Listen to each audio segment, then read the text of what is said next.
من أعمق حق وأقدس حق بنعيشه وبنعاشره وبنعيش معاه ليل نهار، ألا وهو الحق الفلسطيني. لهيك بدي استسمح الأخوة والأخوات اللي كانوا موجودين وبنتكلم عن مصطلح القضية.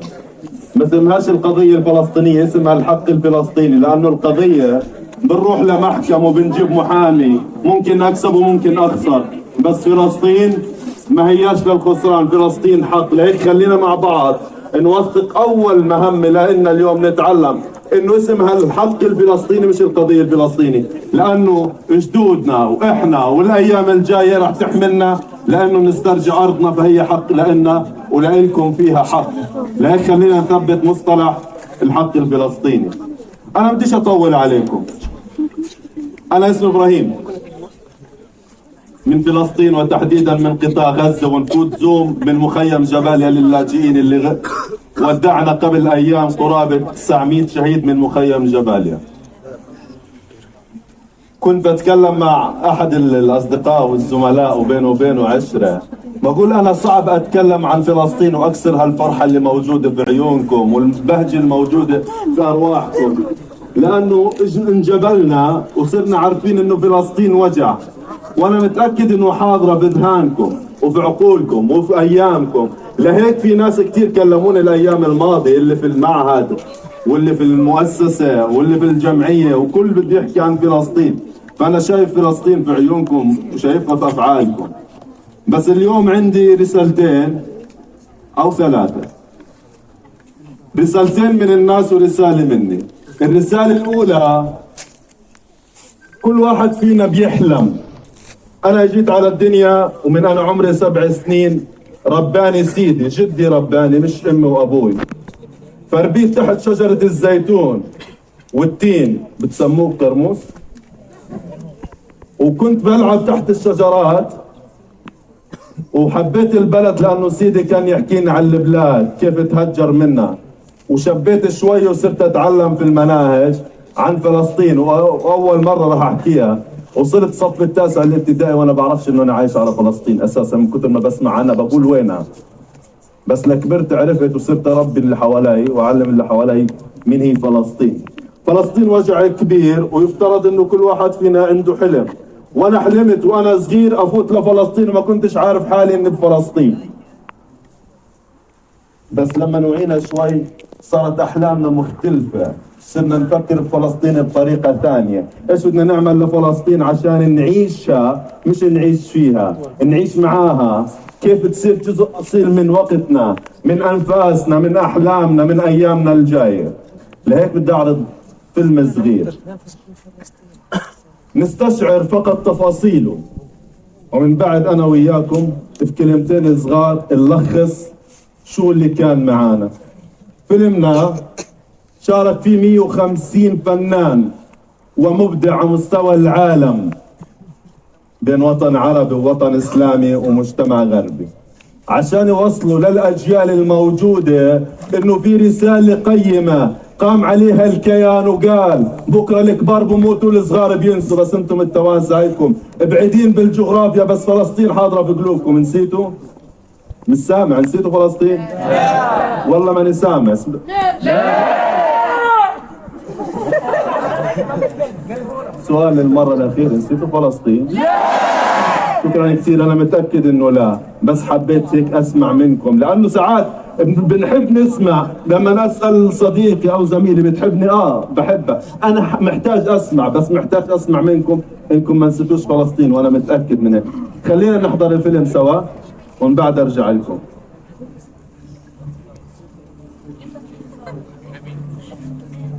رح تحضروا سيناريو أخرجوا وجمعوا 150 فنان على مستوى العالم، وحطوا حلمنا في صورة افتراضية. فلسطين الجموع بتجيها من لبنان، بتجيها من سوريا، بتجيها من الأردن ومن مصر، وبتوصل فلسطين للحرية المنشودة اللي أنا شفت دمعات بعضكم، شفت الدمعات في عيونكم وانتم تتفرجوا على مشهد افتراضي، على واقع احنا بنتأمله، او على افتراض بنتأمله بيوم من الايام يصير واقع. خليني احكي لكم ومش بلغة الارقام. أنا قاعد بينكم وعندي أكثر من 55 شهيد ودعتهم خلال ال 13 يوم، من أصدقاء الطفولة ومن زملائي بالمدرسة ومن زملائي بالعمل. تقريبا 17 شهيد من العمل الصحفي وصاروا اليوم 43. نتكلم عن عدد من المسعفين. بس مش هذا الموضوع. الموضوع انه انا ما بديش اوجعكم اكثر، بس اذا انتم مستعدين خليني اتكلم، بس قولوا لي انه ما حدش راح يمشي قبل ما اخلص. مش مبرمج انه احكي، بس انا بدي احكي لكم انه 4600 شهيد حتى الساعة. 4600 حلم تبخروا، 4600 بيت اتهدموا، 4600 من بينهم 2600 2700 طفل، من بينهم 1100، من بينهم أجنة لسه ما يجوا على الدنيا. جاهم الظلم وجاهم الجوع وجاهم الجبروت واقتلعهم من الأشجار ومن الديار ومن الأحلام والمستقبل اللي ملوش وجه. نتكلم عن أكثر من 1000 شهيد لسه تحت الأنقاض وأنا بكلمكم الآن. إحنا في فلسطين عايشين ساعة بساعة، حتى لا دقيقة بدقيقة أبدا، نبض بنبض. بس حاجة واحدة بتأملنا بالمستقبل، إنه لسه ظهرنا قوي طالما أنتم موجودين وبتحبوا فلسطين. تشتغلوا على أنفسكم عشان تخدموا بلدكم، عشان فلسطين تنخدم. هذا الواقع أو هذا الافتراض كنا بنحلم فيه من وإحنا صغار. عمري اليوم 38 سنة، من عمري 8 سنين وأنا بحلم. بس يمكن إجت الساعة ما جتش، مش عارف. ضريبة النجاح غالية وضريبة التحرير أغلى وأكبر. بس مهم إنه الإنسان يضل حافظ وواعي لحقه حتى ما يروحش، لأنه الحق لا يسقط بالتقادم، هيك تعلمنا. واللي عنده حق وبيجري وراه، اللي بيطالب حقه بيحصله. مش جاي أنكد عليكم، أنا حكيت إنه سهريتكم حلوة وما شاء الله وشفتكم مبسوطين، ومش جاي أنكد عليكم جد. بس كمان إحنا جسر واحد وجسم واحد ووطن واحد وغلا واحد. ناس كتير بغزة بتتمنى الآن تشرب مي أو حتى تشحن جوال عشان أنا أطمن على زوجتي وأطفالي، أو حتى أطمن على أخوي اللي سحبوه من تحت الأنقاض، أو أقول لأبوي يسلم راسك على البيت اللي راح، أو أقول لأخوي اللي تهجر ونزل برج وراحت الشقة فيه، أو حتى أطمن على الحي اللي مسحوه. الحي اللي أنا ساكن فيه صفر، كله ركام. بس هيني بحكي معاكم عشان أنا مؤمن تماما، حتى صوتي رسالة، كمان الصورة رسالة، الهاشتاج على الفيسبوك رسالة. بس احنا بدنا أكتر من هيك، بدنا أكتر من هيك توعوا وكل واحد عرف معلومة يوصلها، عشان نقذف الاحتلال بما جاء به أن الكبار يموتون والصغار ينسون. بدنا نقول لهم إذا الكبار راحوا والصغار راحوا، بضلوا الإبعاد في الجغرافيا حاملين فلسطين في قلوبهم. فهذا اللي أنا بدي إياه منكم، رسالة أخيرة نسمع فيها رسالة من غزة، عشان تشوفوا هاي الدمعات بتستاهل. بس في غزة، مش عشان أنا من غزة، الطفل بينولد راجل والبنت بتنزل حاملة مسؤولية. صغير وكبير الكل بشد أزر الكل. ممكن نحضر الفيلم سوا.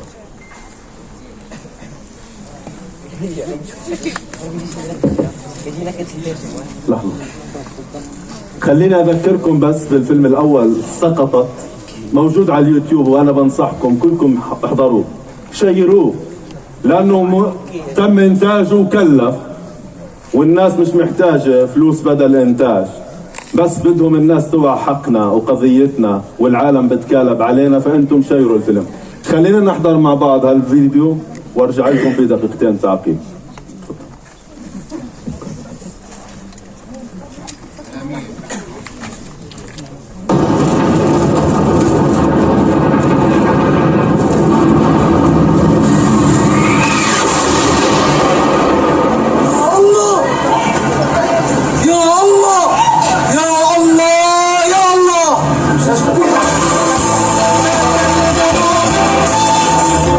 ما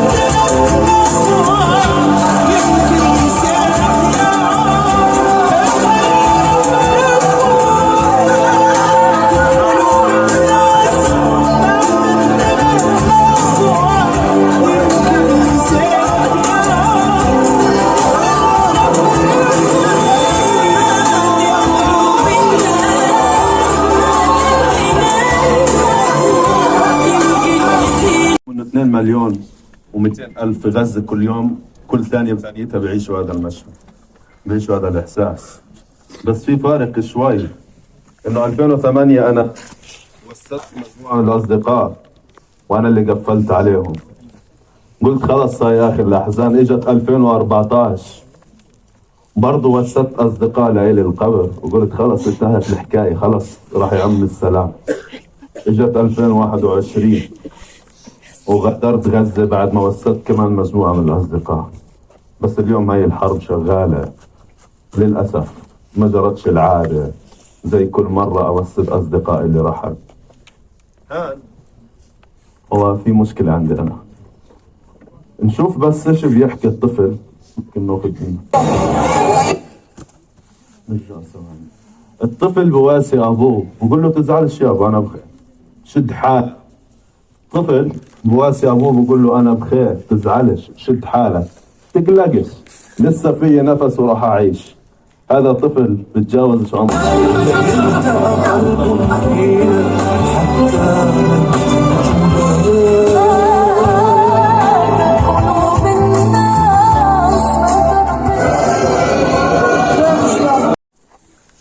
وخليني احكي لكم كمان مره وانا مش مبرمج، انا عندي طفله صغيره بتعاني مريضه الي 6 سنين بعالج فيها، واليوم مقطوع العلاج بغزه، يبقى راح تنتكس وارجع كمان 6 سنين تانيين، راح تنتكس يعني راح ترجع للصفر واحتاج اطباء. معلش ممكن انزع انا صوتي واصل؟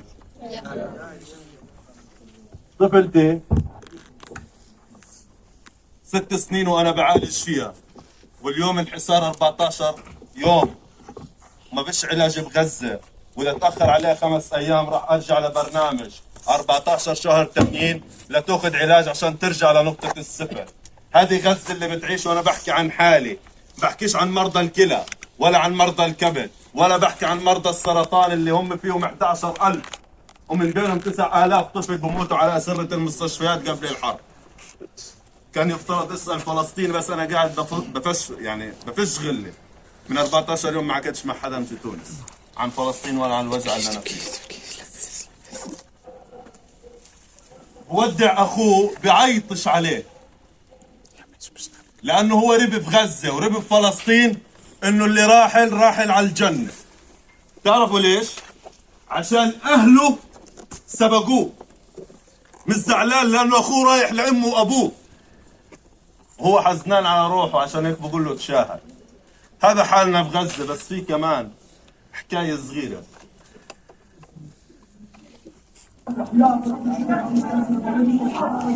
أشهد أن لا إله إلا الله.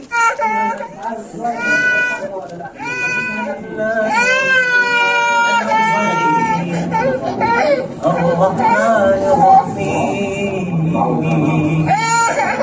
مالك يوم الدين إياك نعبد وإياك نستعين اهدنا الصراط المستقيم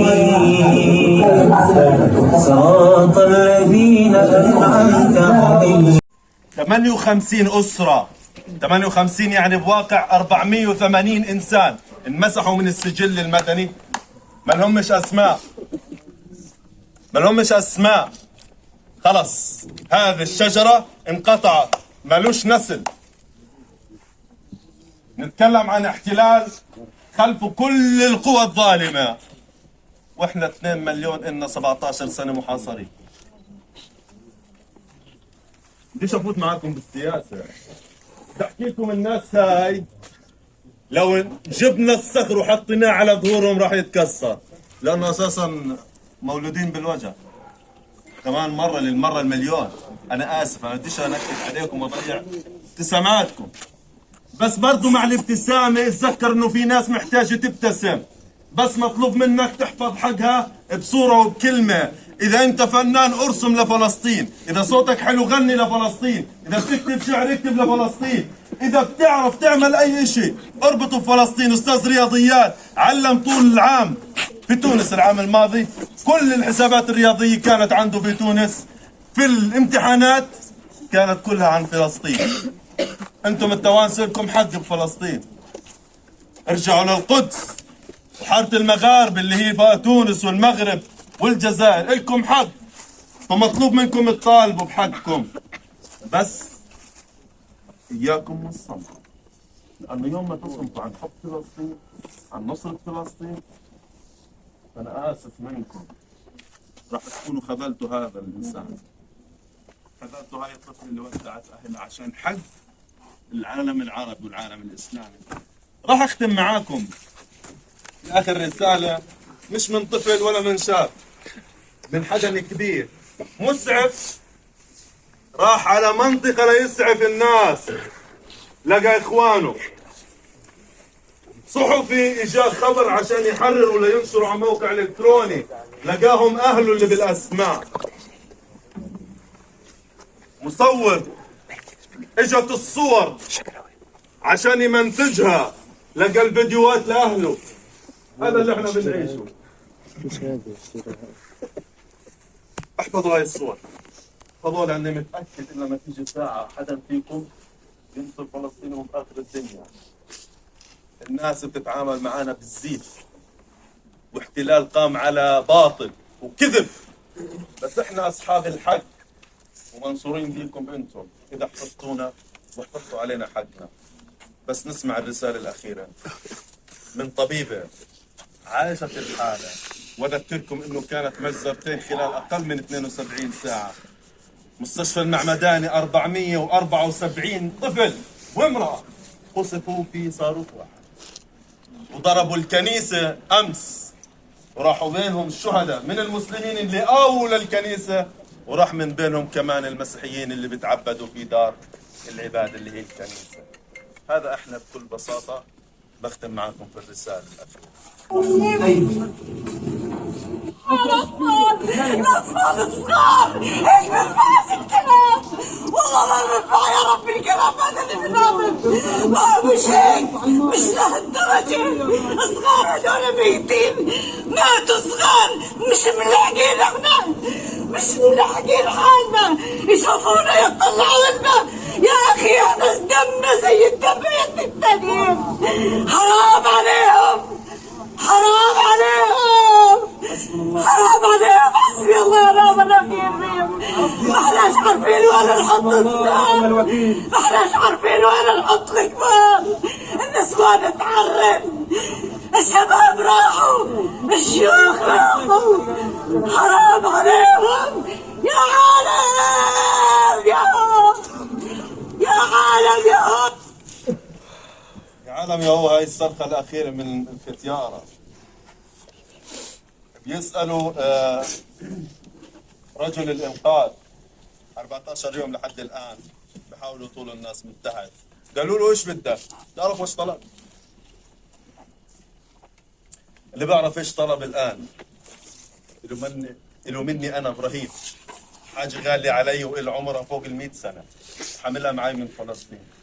بس حدا يتوقع رجل الإطفاء هذا إيش طلب؟ رجل الإنقاذ هذا إيش طلب؟ كنا مشاريع شهادة بغزة.